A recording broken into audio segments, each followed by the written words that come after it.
America के राष्ट्रपति Donald Trump की तरफ से भारत पर लगाए गए टैरिफ से भारतीय कालीन उद्योग पर संकट के बादल छा गए हैं। पहले 25 और फिर 50% अमेरिकी टैरिफ के कारण अमेरिका को कालीन निर्यात करने वाले एक्सपोर्टर्स का काम लगभग ठप होने की कगार पर है। यही हाल रहा तो एक तरफ हजारों करोड़ों का माल कंपनियों में डंप रहेगा, तो दूसरी तरफ कालीन बनाने वाले लाखों कामगारों के सामने बेरोजगारी की समस्या खड़ी हो जाएगी। यूपी के भदोई के कालीन कारोबारी और कालीन निर्यातक संवर्धन परिषद के निर्देशक का कहना है कि टैरिफ बहुत गंभीर प्रभाव डाल रहा है। हमारे पास 26 अगस्त तक की समय सीमा थी, अब कोई नया उत्पादन नहीं हो रहा है। 17,000 करोड़ रुपए के उद्योग में 60% व्यापार अमेरिका जाता है, लेकिन अब ज्यादातर माल रुका हुआ है। इतने भारी टैरिफ के साथ काम करना असंभव है। बहुत ही जबरदस्त इसका असर पड़ रहा है, क्योंकि 26 तारीख हम लोग के लिए डेडलाइन था कि इंडिया से जो माल चला जाएगा तो 25% जाएगा, इसके बाद वाला 50 हो जाएगा। तो अभी इंडस्ट्री पूरी तरह से ताकत में लगी हुई थी कि 26 तक माल निकाल ले जाए। जैसे वो 26 तारीख निकल गया तो मैक्सिमम, क्योंकि अब नया प्रोडक्शन लोग कोई करा नहीं रहे हैं, अमेरिका की बात कर रहा हूं मैं, 17,000 करोड़ का जो इंडस्ट्री है उसका 60% अमेरिका जाता है। उसमें 60% वाले में मैक्सिमम लोग जो सोल्ड पीसेज हैं या कस्टम रग्स हैं, उसके अलावा कोई प्रोडक्शन नहीं करा रहा आज के दिन। मैक्सिमम लोग होल्ड पे चले गए हैं। बायर्स ये कह रहे हैं जो अगर ऑर्डर्स आप डाइंग नहीं किए हुए हैं या माल नहीं खरीदे हैं तो उसको कैंसिल कर लीजिए, अदरवाइज होल्ड तो मैक्सिमम हो ही गया माल। इस स्थिति में तो सारे के सारे अगर फैक्ट्रियों में आप कहीं भी जाएंगे तो 60-70% लोग अपने फिनिशर्स को और लोगों को कम कर दिए हैं। वीवर्स को तो इशू कर ही नहीं रहे हैं, क्योंकि किस होप से करें, इस टैरिफ से तो काम नहीं हो पाएगा। ये बायर भी कह रहा है, ये हम भी जानते हैं कि 1 लाख का माल 1.5 लाख हो जाएगा अमेरिका के अंदर, और उसमें भी अमेरिकन बायर्स को 50% एडवांस में वहां टैक्स ड्यूटी पे करके माल छोड़ाना होगा। ऐसे स्थिति में काम करना असंभव के स्टेज में आ गया है। तो माल एक तरह से सारा माल रुक गया है, और माल रुकने के साथ साथ सारा प्रोडक्शन, डाइंग, जो रॉ मटेरियल परचेज था, वो सब रुक चुके हैं। ये जो अमेरिका को जो एक्सपोर्ट होता है उसी पे असर आएगा या अन्य? देखिए, अमेरिका पे तो पूरी तरह आ जाएगा, मगर जैसे कनाडा है, ब्राजील है, अगल बगल की कंट्रीज भी हैं, वो भी काफी हद तक माल उनका अमेरिका में ही बिकता है। तो प्रैक्टिकली एक बड़ा rest of India, rest of the world तो सही चलना चाहिए, उसको तो और अच्छा होना चाहिए, क्योंकि एक उनको बेटर प्राइस मिलने लगेगा, चीजें हो जाएंगी। मगर क्योंकि 60% अमेरिका का ही काम है, तो 60% का रिप्लेसमेंट कोई दुनिया में अभी और यहाँ नहीं हो पाएगा। धीरे धीरे हो सकता हो जाए, मगर अभी तो शॉक बहुत बड़ा ही है। अभी कारपेट एक्सपोर्टर जो भदोही के हैं, एक बड़ा यहाँ से बाजार है कारपेट का, वो इससे निपटने के लिए क्या क्या सोच रहे हैं, कैसे? देखिए, एक्सपोर्टर तो निपट नहीं पाएगा, सरकार के बिना मदद से कुछ हो नहीं पाएगा।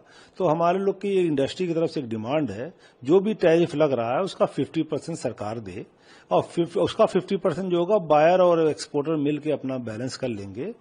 और जैसे इंटरेस्ट सबवेंशन 4-6 महीने से बंद है, वो उसको चालू वापस कर दें। रोड टेप में कैप हटा दें, परसेंटेज बढ़ा दें। ड्रॉबैक पहले 8-9% मिलता था, अब 1.5-2% है, उसको वापस उसी स्टेज में दे दें। हम सरकार से कोई नई योजना की बात नहीं कर रहे हैं, हम ये कह रहे हैं जो योजनाएं हमारी थी उसमें जो भी वजह से चीजें थोड़ी कम हो गई हैं, उसी के लेवल को बढ़ा दिया जाए, जिससे 20-22-25% से ऊपर का हमारा रिकवरी हो जाए, तो हम लोग इस इंडस्ट्री को बचाने में काफी हद तक सफल रहेंगे। ये कारपेट अमेरिका को कितना हजार करोड़ का जाता होगा? देखिए, 17,740 का एक्सपोर्ट है हिंदुस्तान से दुनिया भर में, जिसमें 60% भारत सरकार के आंकड़े से अमेरिका को जाता है। तो इस तरह से बड़ा 60% बहुत बड़ा फिगर। एक्सपोर्टर क्या ये नहीं सोच रहा है कि अमेरिका से शिफ्ट करें दूसरे देशों में जहां पे टैरिफ कम है या जहां हमारा माल खप सकता है? अगर आप ये देखें, विकल्प सोचना पड़ेगा हमको लगता है। विकल्प आने में टाइम लगेगा, विकल्प बनाने में टाइम लगेगा। यूरोप बहुत बड़ा मार्केट था, धीरे धीरे खत्म हो गया। इसकी वजह मशीन मेड, टर्की का मशीन मेड है। टर्की यूरोप का पार्ट ही एक तरह से है, वहां मशीन मेड बनता है, और वो जब तक इंडिया में काम देंगे, यहाँ बनेगा, वो मशीन से बना के महीने भर में ट्रक में लाद के यूरोप में बांट देते हैं माल अपना, और वहां वो पूरा कंटेनर ऑर्डर देने की जरूरत नहीं है, वो कम ऑर्डर भी देते हैं तो भी उनका माल हो जाता है। तो यूरोप तो ऑलरेडी सैचुरेट हो चुका है machine made carpet of Turkey की वजह से। तो ये बहुत मार्केट ढूंढने में या रिप्लेसमेंट ऑल्टरनेट डालने में टाइम समय है। अभी हमारा सरकार से बस यही कहना है, जो आदमी अंडर प्रोडक्शन है, जो स्टॉक में माल है, जो लूम पे माल है, ये कैसे जाएगा? ये तो सरकार के मदद से ही जाएगा, जो बेल आउट पैकेज सरकार दे और चीजें दें। पहले कैश इंसेंटिव मिलता था 20% पहले, जब इंडस्ट्री ग्रो करी है, वो सब स्कीम्स वापस लगाई जाए तो हम लोग डेफिनेट अमेरिका का सरकार से सरकार का मसला वो सरकार अपना समझेगी, मगर ये इंडस्ट्री बचाने के लिए सरकार की मदद के बिना कुछ भी नहीं हो पाएगा। ये लेबर तबका कैसे एडजस्ट कर रहा है इन दिनों में? देखिए, लेबर का ही सबसे बड़ा प्रॉब्लम तो हमको लेबर का ही समझ में आ रहा है, क्योंकि देखिए एक तरह से एक कॉटेज इंडस्ट्री है, कालीन कुटीर उद्योग, गांव में बसने वाली एक किसान परक इंडस्ट्री है। ये शहर की इंडस्ट्री नहीं है, ये पूर्वांचल का पिछड़ा क्षेत्र है। भदोई, मिर्जापुर, रापटगंज, चंदौली से लेके बिहार, बंगाल तक ये काम फैला हुआ है। प्रोडक्शन की यहां तक बात है। ऐसे में कारीगर और जो आर्टिजन एंड वीवर्स हैं, सबसे बड़ी समस्या उनकी होगी। अगर आप ये देखें, इसमें 13 लाख लोग डायरेक्ट इंडायरेक्ट जुड़े हुए हैं। अमेरिका के एक्सपोर्ट की बात कर रहा हूं, अदरवाइज 25 से 30 लाख लोग हैं इसके अंदर। तो एक्सपोर्टर तो कितने होंगे? यूपी, भदोई, मिर्जापुर, वाराणसी मिला के 800,000 होंगे। तो ये लोग तो किसी तरह अपने आप को इस संकट के समय में किसी तरह अपने खर्चे कम करके रह सकते हैं, मगर जो आर्टिजन एंड वीवर्स एंड जो ये सब फिनिशर्स हैं, हमको चिंता उनकी है। उनको सरकार, क्योंकि वो 90% पार्ट टाइम फार्मर्स हैं। वो अगर आप देखिएगा, कालीन का काम बिल्कुल रुक जाता है। जब खेती का वक्त आता है, चीजें आती है, तो काम रुक जाता है। तो पार्ट टाइम फार्मर्स हैं, उनका माइग्रेशन एक बार इस इंडस्ट्री से हो जाएगा तो दोबारा ये इंडस्ट्री को बड़े 50% श्रिंक कर जाएगी अपने आप। अमेरिका का अगर 60% का काम अगर 50%, 90% खत्म ही हो जाएगा कस्टम के अलावा। तो ऐसे में कामगार मजदूरों की चिंता हमको ज्यादा है। टेक्सटाइल मिनिस्ट्री के अंतर्गत बहुत सारी चीजें आती हैं इसमें, जैसे कपड़ा उद्योग हो गया, अपैरल हो गया, गारमेंट हो गया, तमाम धागे वागे बनते हैं।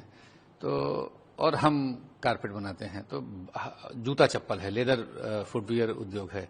तो बाकी हमारे देश के कालीन को छोड़ के बाकी के जो प्रोडक्ट हैं, इनका एक्चुअली जो हमारे देश में उत्पादन होता है, उसका बहुत बड़ा भाग यहीं पे खर्च हो जाता है। वो यहीं पे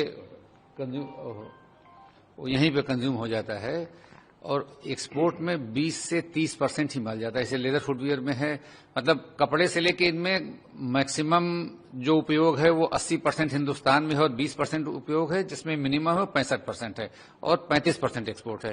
लेकिन हमारा जो उत्पाद है ये 100% जितना हम बनाते हैं 98-99% एक्सपोर्ट होता है और उसमें भी सबसे बड़ा शेयर 60% शेयर अमेरिका को जाता है। तो अब हमारे उद्योग में जो लोग लगे 28-30 लाख लोग लगे हुए हैं और हम लोग जो 2,500 से 3,000 निर्यातक और मैन्युफैक्चरर इसमें लगे हुए हैं, तो हमारी सबसे बड़ी समस्या ये है कि अमेरिका के बंद होते ही एक बारगी बिल्कुल से फुल स्टॉप लग गया है। मतलब हमारे पास कोई विकल्प ही नहीं बचा है, क्योंकि जो बाकी का भी 40% है अदर देन यूएस, उसमें माने यूरोप का शेयर 6% है, यूके का शेयर 2% है। इस तरह से छोटे छोटे देशों को मिला के जो बनता है वो 40% का वो बनता है। तो उसमें भी जो अमेरिका से लगे हुए देश हैं, ये बातें अभी एक हफ्ते के अंदर की हैं, मैं जो आपको अपडेट दे रहा हूं कि अमेरिका से लगे हुए देश जो लैटिन अमेरिकन कंट्रीज हैं, जैसे ब्राजील है, मेक्सिको है या कनाडा है, तो ये आते तो 40% में है जो ये इंपोर्ट करते थे, लेकिन इनका भी बेचने का जो बाजार था वो उनसे सटा हुआ अमेरिकी तटीय क्षेत्र था, वहीं पे वो ऑनलाइन या अपना स्टोर बना के बेचते थे। तो जिस वजह से अब अमेरिका के बंद होने से इन देशों के भी इंपोर्ट पे फर्क पड़ रहा है, क्योंकि जो माल भारत का जाएगा वो कंट्री ऑफ ओरिजिन इंडिया होगा। अगर वो कनाडा से या ब्राजील से या मेक्सिको से किसी और कंट्री से भी यूएस में जाता है तो उस पर वही टैरिफ लगेगा। तो अभी तक तो हम लोग 60% अमेरिका की बात कर रहे थे, अब ये डेटा बढ़ते जा रहा है, तो लग रहा है कि हम लोग 70-75% डेफिसिट में हैं। और यूरोपीय देशों की हालत बहुत अच्छी नहीं है, जो आप देख रहे हैं, माने यूक्रेन वार और बहुत सारी स्थितियां हैं जिनको लेके। तो हमारा उद्योग इसी वजह से, चूंकि हम पूरी तरह एक्सपोर्ट डिपेंडेंट हैं, हमारे देश में वैसी जलवायु नहीं है, वैसी ठंड नहीं पड़ती कि लोग कालीन का उपयोग करें, तो अभी तक नहीं रहा है। तो अब ऑल्टरनेट तलाश करने में मुझे लग रहा है कि बहुत लंबा समय, साल मतलब एक तो बनने में बहुत समय लगता है। एक कालीन बनने में, माने खेती भी आप करते हैं गेहूं धान की, तो 4 महीने में कट जाती है फसल। हमारा एक कालीन बनने में 4 से 6 महीने, और ऊंची क्वालिटी के गलीचे तो 8-8 महीने 12-12 महीने में बनते हैं। भारत का कालीन दुनिया भर में अपनी अलग पहचान रखता है और उत्तर प्रदेश के भदोई को कालीन सिटी के तौर पे जाना जाता है। यहाँ के एक्सपोर्ट होने वाले कालीनों का 60% हिस्सा सिर्फ अमेरिका ही जाता है। ऐसे में 50% अमेरिकी टैरिफ के बाद इस उद्योग पर गंभीर संकट मंडरा रहा है। यूं तो अमेरिका के 50% टैरिफ का असर तमाम क्षेत्रों पर पड़ रहा है, मगर कालीन कारोबारी इससे सबसे ज्यादा प्रभावित है। नवभारत टाइम्स की रिपोर्ट।